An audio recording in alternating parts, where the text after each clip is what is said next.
Dan sesungguhnya aku telah beristikharah kepada Allah Subhanahu wa taala bagi mengumpulkan 40 hadis untuk mengikut jejak tokoh-tokoh imam dan hufaz agama Islam tersebut. Imam An-Nawawi rahimahullah sebelum menulis kitab dia beristikharah. Istikharah ni maksudnya solat istikharah. Assalamualaikum warahmatullahi taala wabarakatuh. Bismillahirrahmanirrahim. Alhamdulillahi nahmaduhu wa nasta'inuhu wa nastaghfiruh. Wa na'udzu billahi min shururi anfusina wa min sayyiati a'malina. Man yahdihillahu fala mudilla lahu wa man yudlil fala hadiya lahu. Wa man lam yaj'alillahu lahu nuran fama lahu min nur. Wa asyhadu an la ilaha illallah wahdahu la syarika lahu. خصنا بخير كتاب أنزل وأكرمنا بخير نبي أرسل وأتم علينا النعمة بأعظم منهاج شرع منهاج الإسلام. اليوم أكملت لكم دينكم وأتممت عليكم نعمتي ورضيت لكم الإسلام دينا. وأشهد أن محمدا عبده ورسوله وصفيه من خلقه وخليله أدى الأمانة ونصح الأمة وجاهد في الله حق جهاده وتركنا على المحجة البيضاء ليلها كنهارها لا يزيغ عنها إلا هالك. ومن يطع الله ورسوله فقد فاز فوزا عظيما ومن يعص الله ورسوله فقد ضل ضلالا مبينا. اللهم صل وسلم وبارك على هذا الرسول الكريم وعلى آله وصحابته وأحينا اللهم على سنته واحشرنا في زمرته مع الذين أنعمت عليهم من النبيين والصديقين والشهداء والصالحين وحسن أولئك رفيقا. أما بعد. Pertama sekali kita memanjatkan kesyukuran kepada Allah Subhanahu wa taala. Dengan limpah kurnianya, anugerahnya kepada kita, kita diberikan iman dan juga Islam. Dan juga kita dapat beramal soleh, masih diberikan kehidupan untuk beramal soleh. Kita bersama-sama di rumah Allah Subhanahu wa taala ini, bersama kita di dalam majlis ilmu ini, mudah-mudahan Allah Subhanahu wa taala merahmati kita dan mengampuni dosa-dosa kita semua, insya-Allah. Amin. Jadi insya-Allah kuliah subuh ini itu berkenaan dengan hadis 40 Al-Imam An-Nawawi rahimahullah, wafat pada tahun 676 Hijrah. Kita masih lagi dalam membincangkan muqaddimah kepada kitab ini. Ada beberapa perkara yang penting yang perlu kita tahu berkenaan dengan hadis 40.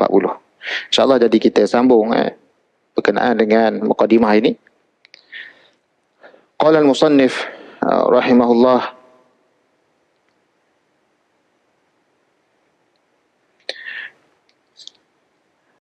dan sesungguhnya aku telah beristikharah kepada Allah Subhanahu wa taala bagi mengumpulkan 40 hadis untuk mengikut jejak tokoh-tokoh imam dan hufaz agama Islam tersebut. Imam An-Nawawi rahimahullah sebelum menulis kitab dia beristikharah. Istikharah ni maksudnya solat istikharah. Istikharah ni perkataan daripada meminta pilihan. Istikhara yastakhiru istikharatan, maksudnya meminta pilihan.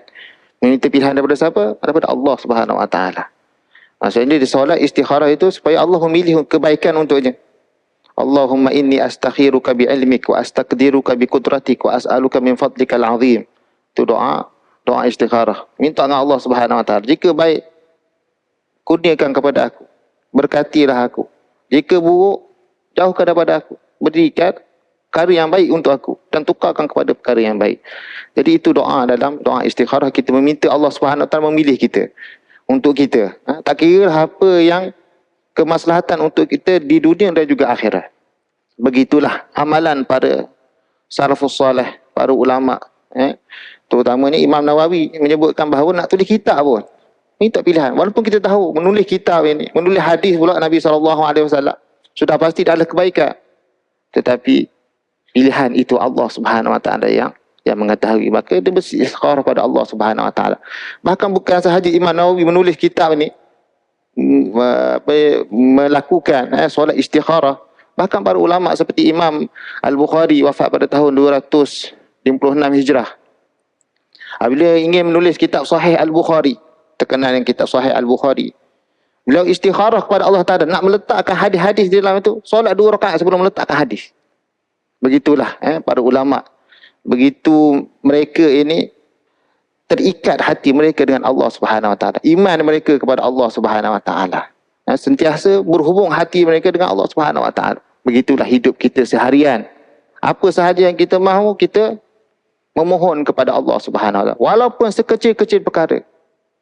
Itulah yang diajar oleh Nabi SAW apabila kita menjadi hamba Allah Subhanahu Wa Taala. Sesungguhnya Nabi SAW mengajar kepada para sahabat, karena Nabi SAW yu'allimuna al-istikharata kama yu'allimuna surata minal Quran. Sesungguhnya Nabi SAW mengajar kami istikharah. Soal istikharah lah maksudnya. Seperti mana mengajar kepada kami satu surah daripada Al-Quran. Maksudnya apa? Maksudnya Nabi SAW mengajar Al-Quran itu setiap hari dah.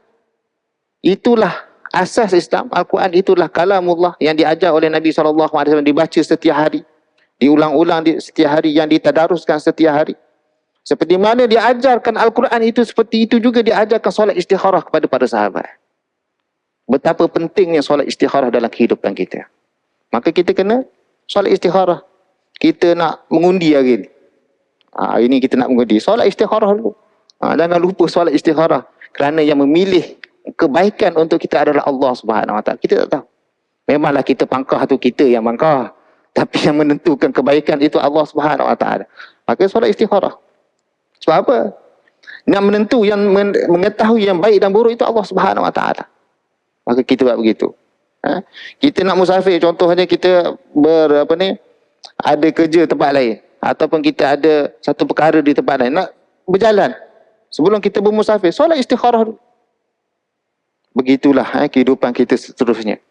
Begitu juga seseorang itu ingin kahwin contohnya. Solat istikharah. Allah akan beri petunjuk kepada kita. Kita nak menyambung belajar contohnya. Maka istikharah kepada Allah Ta'ala. Nak mendapatkan projek, solat istikharah. Semua itu adalah kehidupan kita dan kita serahkan urusan kita kepada Allah Subhanahu Wa Ta'ala. Jangan serah pada diri kita. Kita tidak tahu. Allah yang mengetahui urusan hidup kita dan Dia lah boleh menguruskan hidup kita. Maka begitulah kehidupan kita seterusnya. Begitulah Imam Nawawi ingin mengajar kepada kita solat istikharah walaupun sekecil-kecil perkara. Jadi kita kena amal lah. Dah hafal doa tadi. Allahumma inni astakhiruka bi'ilmika wa astaqdiruka bi qudratika wa as'aluka bi fadlikal azim. Jadi baca habislah. Jadi doa tu kena hafal dan diamalkan setiap hari. Apa sahaja yang kita nak lakukan, kita solat istikharah. Terutamanya perkara-perkara yang sangat penting dalam kehidupan kita. Paling kurang. Tapi kalau apa sahaja pun sebenarnya solat istikharah. Begitulah yang diajar oleh Nabi SAW kepada para sahabat. Kana Nabi SAW yu'allimuna al-istikharata kama yu'allimuna surata minal Quran. Sungguhnya Nabi mengajar istikharah seperti mana dia mengajar surah minal Quran. Maksud solat istikharah itu adalah satu perkara yang dijadikan rutin setiap hari. Maka kita perlu amal. Inilah amalan yang patut kita amalkan. Mungkin kita boleh panggil sebagai sunanun mansiyah. Satu sunnah yang dilupa-lupakan. Mudah-mudahan kita dapat beramal dengan solat istikharah. Terutamanya hari ni dah ni. Kan? Hari ni kita nak mengundi ni kena solat istikharah. Sebelum nak pergi tu keluar tu, ambil wuduk dulu, baca doa panjang-panjang sikit. Ya Allah, kita nak milih ni. Siapa? Kita tak tahu. Kita tak tahu. Yelah mungkin orang kata dia begini. Orang tu kata begini. Orang kata dia baik. Orang ni kata yang sebelah ni tak betul. Jadi kita tak tahu mana yang betul. Yang mengetahui Allah Ta'ala. Segala-galanya Allah Subhanahu Wa Ta'ala yang tahu. Maka kita minta Allah Ta'ala pilihkan untuk kita. Jadi mudah-mudahan begitulah kita melaksanakan tugas kita hari ini sebagai seorang pengundi dengan solat istikharah. Bukan main-main, betul. Saya nak mengajak untuk kita solat istikharah pada hari ini sebelum kita pergi membuang undi. Jadi begitulah para ulama solat istikharah sebelum menulis kitab mereka, apa sahaja yang mereka lakukan, mereka solat istikharah. Jadi itu beliau mengatakan untuk mengikut jejak tokoh-tokoh imam dan hufaz agama Islam tersebut, itu dalam mengumpulkan hadis-hadis Nabi SAW. Dalam mengumpulkan hadis Nabi SAW ini, hadis Nabi SAW tidak ditulis melainkan kepada kurun kedua hijrah. Kurun kedua hijrah maksudnya nak dekat 200 tahun, 100 tahun ke atas, 120. Yang pertama menulis awwalu jami'il hadithi wal athar Ibnu Syihab bin amiran lahu Umar. Orang yang pertama mengumpulkan hadis Nabi SAW, Ibnu Syihab Az-Zuhri. Ibnu Syihab Az-Zuhri wafat pada tahun 124 Hijrah. 110 Hijrah. Ibnu Syihab Az-Zuhri adalah orang yang pertama mengumpul hadis Nabi. Banyak 100 tahun. Bukannya 2 tahun, 3 tahun. 100 tahun lepas tu baru dituliskan hadis Nabi SAW. Kerana apa? Nabi SAW melarang untuk menulis hadis Nabi SAW. Itu disebutkan dalam mukaddimah kepada kitab Sahih Imam Muslim. Mukaddimah Sahih Imam Muslim menceritakan tentang sejarah penulisan Al-Quran. Maka dia menyebut tentang perkara ini. Nabi SAW bila menceritakan tentang Quran, man kataba anni ghairal Qur'ani falyamhu. Siapa yang menulis selain daripada Al-Quran, hendaklah dia hapuskan. Maksud selain daripada Al-Quran tidak boleh ditulis. Termasuklah hadis Nabi SAW. Maka para ulama, para sahabat lah, sebab apa yang menjaga hadis Nabi adalah sahabat. Mereka tidak menulis hadis-hadis Nabi SAW. Ditakuti seperti mana yang Nabi SAW menyebut bahawa jangan menulis hadis Nabi SAW. Akhirnya apabila sampai kurun 100 tahun dan para ulama mula berfikir yang mengatakan bahawa ini adalah satu ilmu yang ditakuti akan hilang. Ada hadis Nabi adalah ilmu yang kita perlu tahu.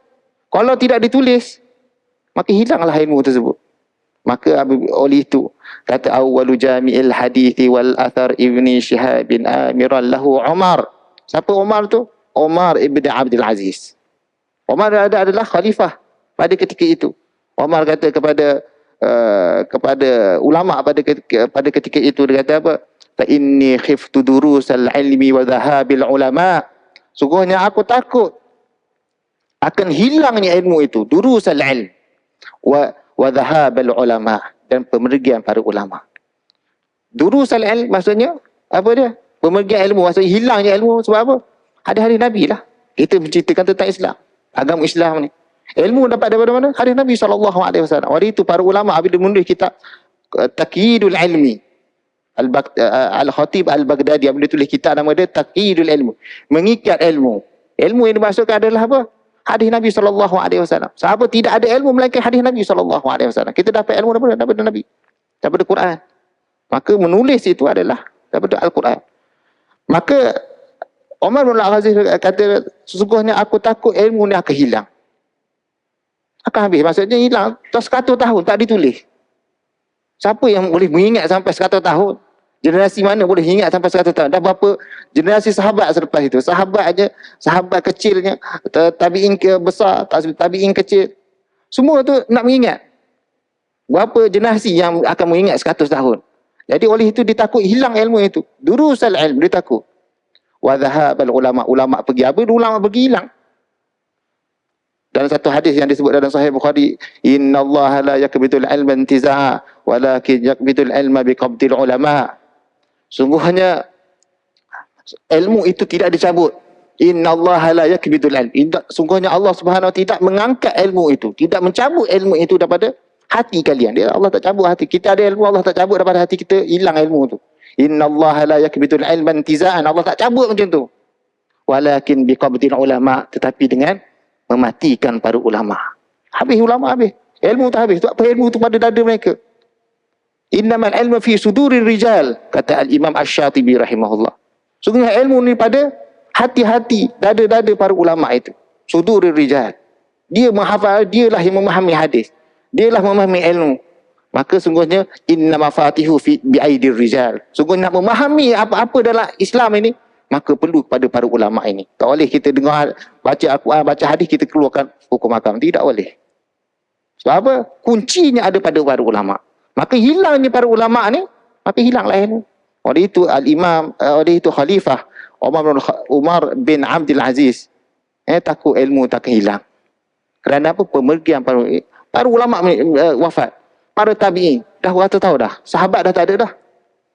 Sahabat yang terakhir 110 Hijrah. Anas bin Malik. 110. Paling akhir. Lepas tu tak ada dah.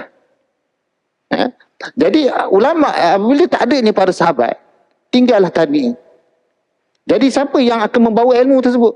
Hadis Nabi SAW. Tidak ada lagi. Melainkan ilmu itu akan sikit-sikit lama-lama akan hilang. Maka bermulalah gerakan penulisan hadis Nabi SAW bermula dengan Ibn Shihab Az-Zuhri wafat pada tahun 124 Hijrah. Ibn Shihab pun menulis. Bermula. Lepas tu barulah ramai selepas Ibn Shihab dah memulanya menulis. Sebab sebelum tu orang takut nak tulis. Sebab Nabi melarang menulis hadis Nabi SAW. Mereka hafal hadis, tapi mereka tidak tulis. Jadi apabila mereka dah cuba menulis, Imam Malik wafat pada tahun 179 Hijrah menulis. Ibn Abdullah Ibn Mubarak, siapa lagi? Ibn Hisham dan sebagainya, mereka telah menulis buku-buku hadis Nabi SAW. Kemudian masuk kurun ke 3 Hijrah. Ini kurun kedua Hijrah. Baru bermula penulisan Al-Quran, penulisan hadis Nabi SAW. Kemudian pada kurun ketiga Hijrah, tahun 200 ke atas. Kurun ketiga maksudnya tahun ke 200 ke atas. Imam Syafi'i wafat pada tahun 204 Hijrah. Dan kita sebut tadi Imam Al-Bukhari wafat pada tahun 256 Hijrah. Al-Imam, pada kitab yang besar, kitab Musnad Al-Imam Ahmad. Imam Ahmad wafat pada tahun 241 Hijrah. Jadi ulama menulis hadis-hadis Nabi SAW bermula dengan kurun ketiga Hijrah. Kurun ketiga Hijrah. Sahih Bukhari, Sahih Muslim, semua kurun ketiga Hijrah tu. Imam Muslim wafat pada tahun 261 Hijrah. Semua tu kurun ketiga Hijrah. Buku-buku mereka itulah yang dijadikan panduan sehingga ke hari ini.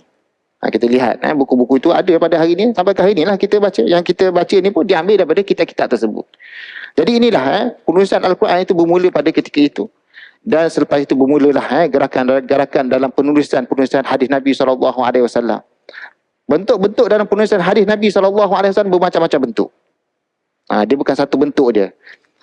Ada cara menulis ini, yang kita baca ini hadis 40. Ini salah satu bentuk penulisan hadis, iaitu menuliskan hadis-hadis 40 saja. Ada yang menceritakan hadis 40 tentang usuluddin, tentang usul agama. Ada yang menceritakan tentang hari kiamat. Ada yang menceritakan, di Malaysia pun sama juga, 40 hadis peristiwa akhir zaman. Kan? Jadi hadis 40 ni biasa ulama menulis. Itu salah satu bentuk penulisan hadis. Pada zaman Imam Malik rahimahullah, Imam Malik menulis hadis Nabi SAW, dikumpulkan hadis mengikut bab-bab fiqh. Bab-bab fiqh dia tulis dalam tu. Tapi masalahnya apabila Imam Malik menulis kitab Muwatta itu, dia mencampurkan apa dalam hadis dan juga pendapat-pendapat para sahabat, para tabi'in, para ulama berkenaan dengan amalan fiqh. Mungkin kita faham lain hadis, jadi para ulama memberi pendapat berkenaan dengan hadis tersebut. Jadi dia ada percampuran di antara hadis dan juga pendapat-pendapat ini. Hatta sendiri kata-kata Imam Malik sendiri letak dalam kitab Muwatta tersebut. Jadi para ulama apabila bermula nak hanya menulis dalam bab hadis saja, maka kata Tok Guru kepada Imam Al-Bukhari rahimahullah, Ibnu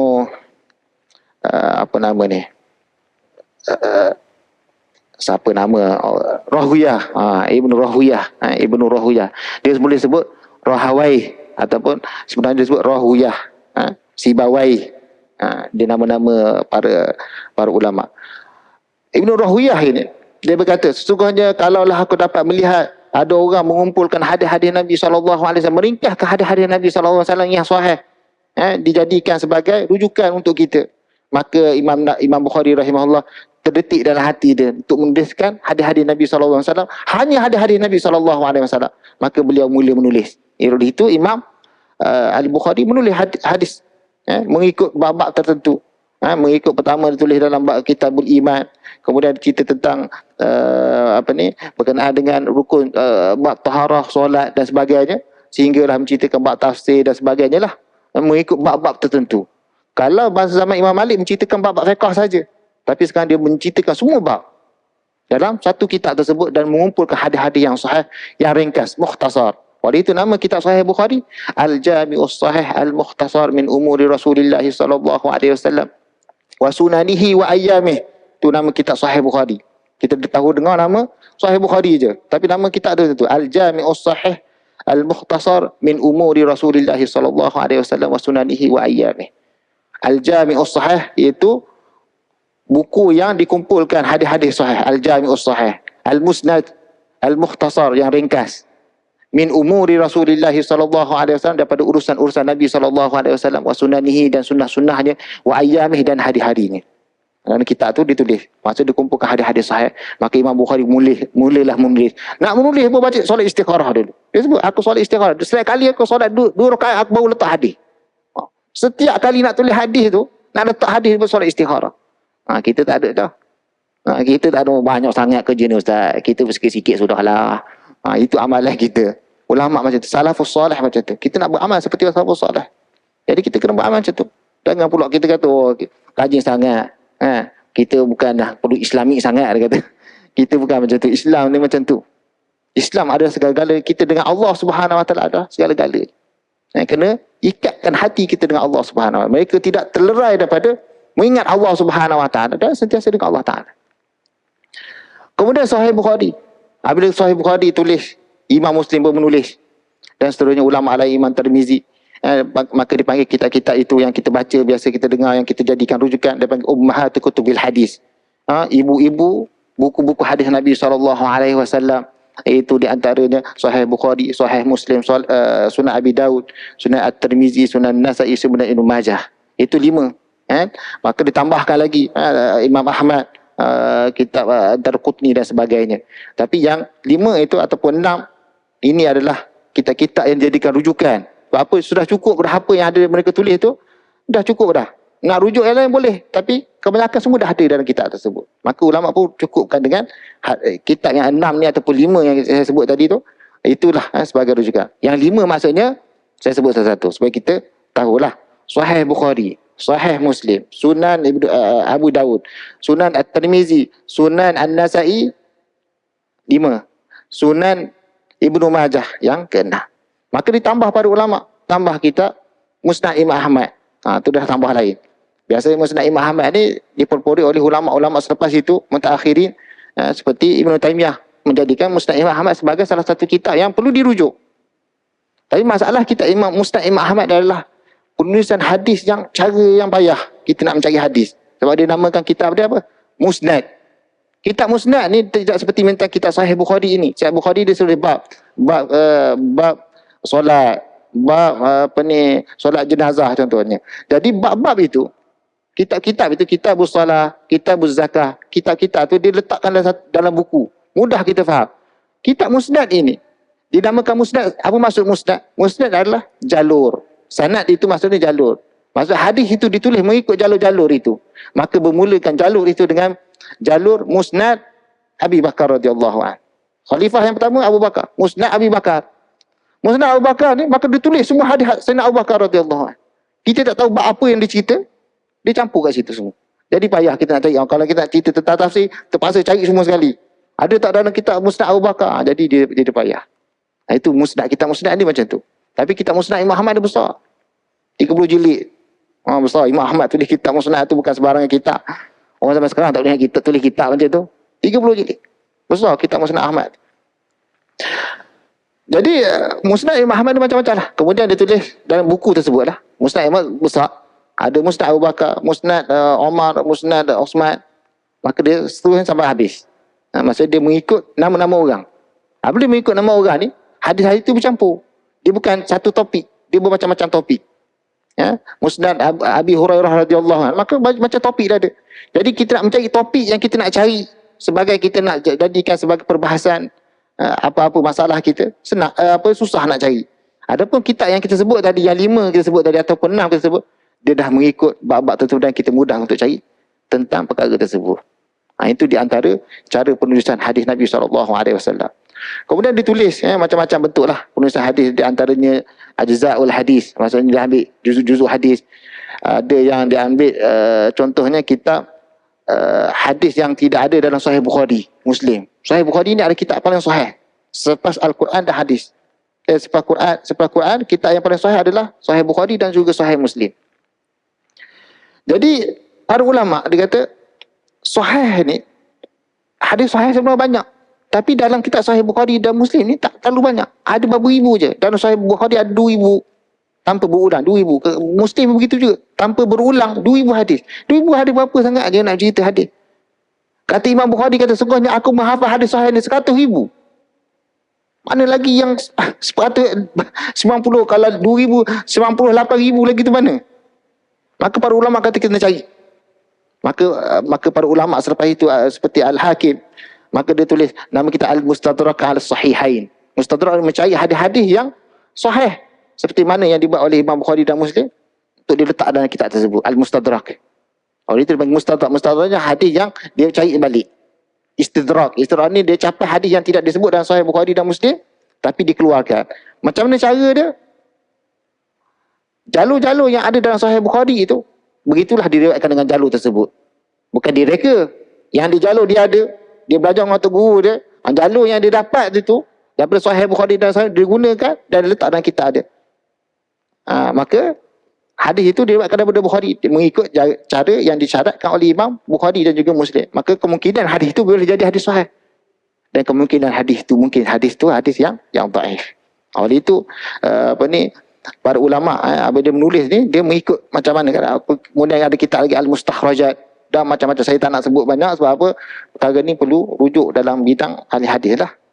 Mustadrakat, Mustakhrajat, Muwatta, kitab Muwatta cara lain, kitab Musnad cara lain. Musnad macam Musnad Al-Bazzar, Musnad Ibn Abi Shaybah, Musnad Melaka tu.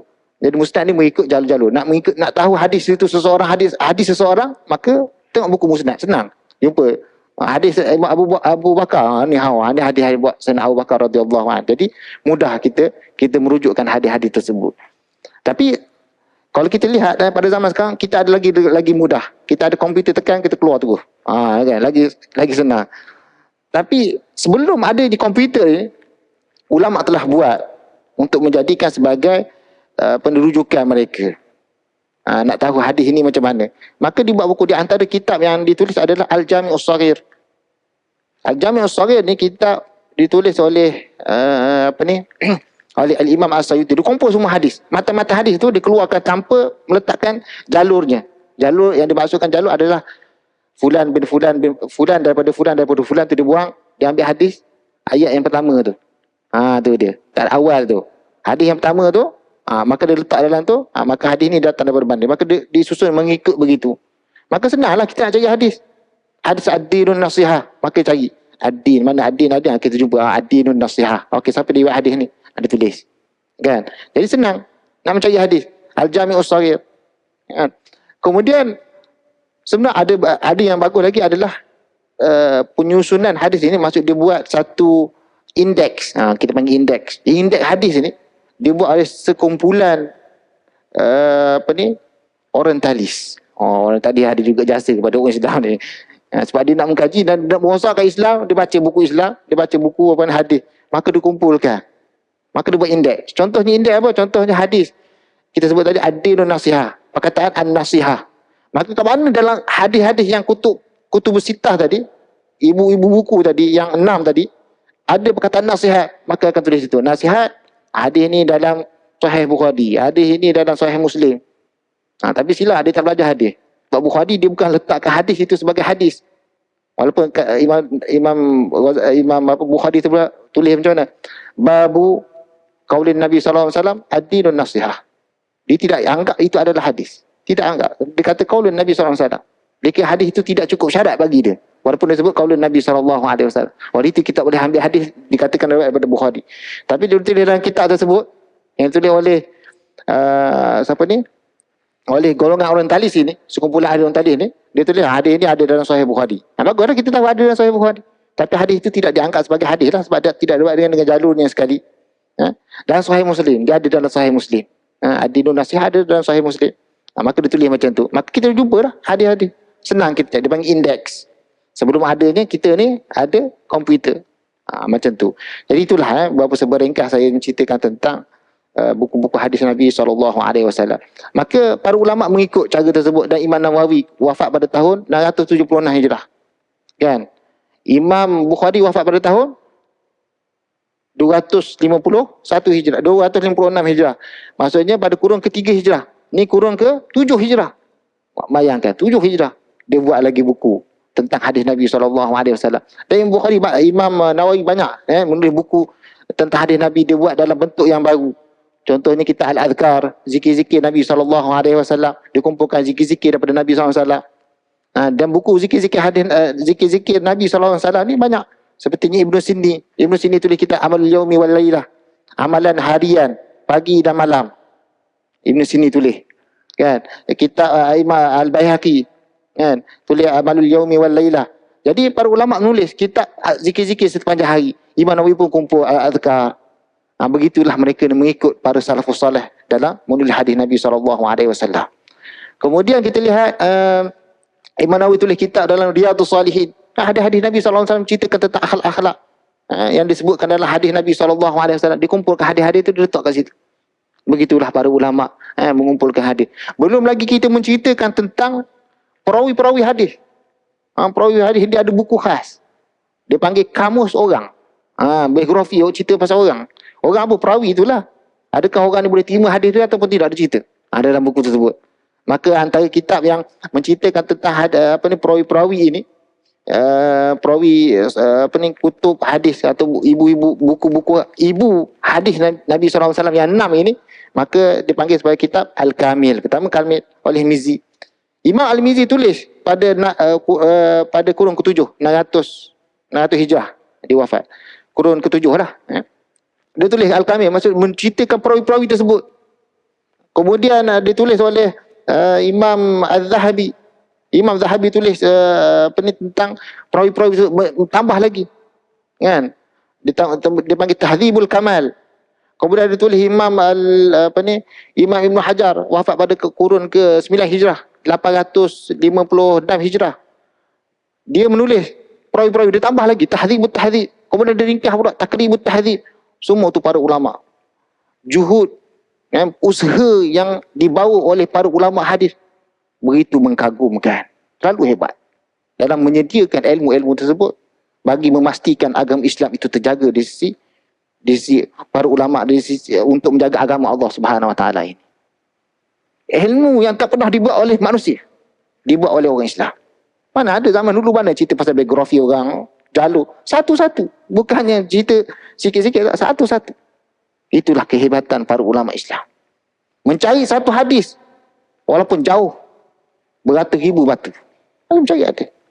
Ada para ulama, seorang ulama ni, dia mencari satu hadis, dia kata, dia mendengar satu hadis, dia kata betul ke hadis ni? Maka dia mencari orang tersebut, dia pergi daripada Khurasan, dia pergi ke Mekah. Kebetulan pergi ke Mekah tu waktu haji. Dia kata aku tidak pergi haji, pergi ke Mekah ni untuk buat haji, tapi aku pergi ni untuk mencari satu hadis yang memastikan bahawa hadis itu betul sahih daripada Nabi SAW. Pergi-pergi tak ada hadis tu. Orang tu kata hadis ini dia akan oleh orang di Mesir. Pergi ke Mesir pula. Begitu juhud. Satu hadis, bukan dua hadis. Satu hadis. Juhud yang tak pernah orang dibuat oleh manusia lain. Kerana dia tahu apa yang dibuat itu dapat pahala ganjaran daripada Allah Subhanahu Wa Taala.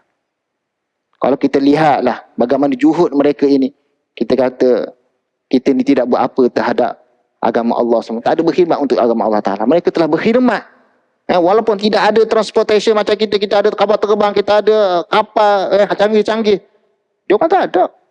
Naik unta, naik kuda. Apa yang boleh? Mana ada kenderaan macam kita? Jalan macam biasa. Tapi Allah SWT memberkati masa-masa mereka. Boleh tulis kitab besar-besar. Kita tak boleh dah. Walaupun kita ada ChatGPT. Cakap chat itu keluar maklumat ada. Sebut aja keluar semua data dalam komputer. Dia orang tak perlu pun dia boleh menulis. Itu Allah Ta'ala beri keberkatan ilmu, keberkatan masa, keberkatan ilmu yang dibawa oleh mereka. Kita kena faham beza orang dulu dengan sekarang. Orang zaman tak boleh seperti orang dulu. Tapi hebat lagi orang dulu. Tak masuk akal. Kalau kita tengok para ulama nulis buku-buku ni, tak masuk akal. Siapa boleh menulis seperti Al-Imam Nawawi? Imam Nawawi tulis salah satu kitab. Ini buku kitab kecil je. Tapi kitab Al-Majmu', kitab Syarah Muslim, tu kitab tebal-tebal, 6 jilid, 5 jilid. Bukannya tulis. Umur dia 40 tahun. 40 tahun. 42 tahun. Tapi dia boleh menulis kitab besar macam tu. Kita zaman sekarang, kita ada alat komputer, tekan pun keluar, print tu keluar. Tak perlu dah hal lain tak. Search Google, Syekh Al-Googley dia panggil. Search kat Google, jumpa semua maklumat. Search, jumpa. Dulu tak nak jumpa ni, cari kitab.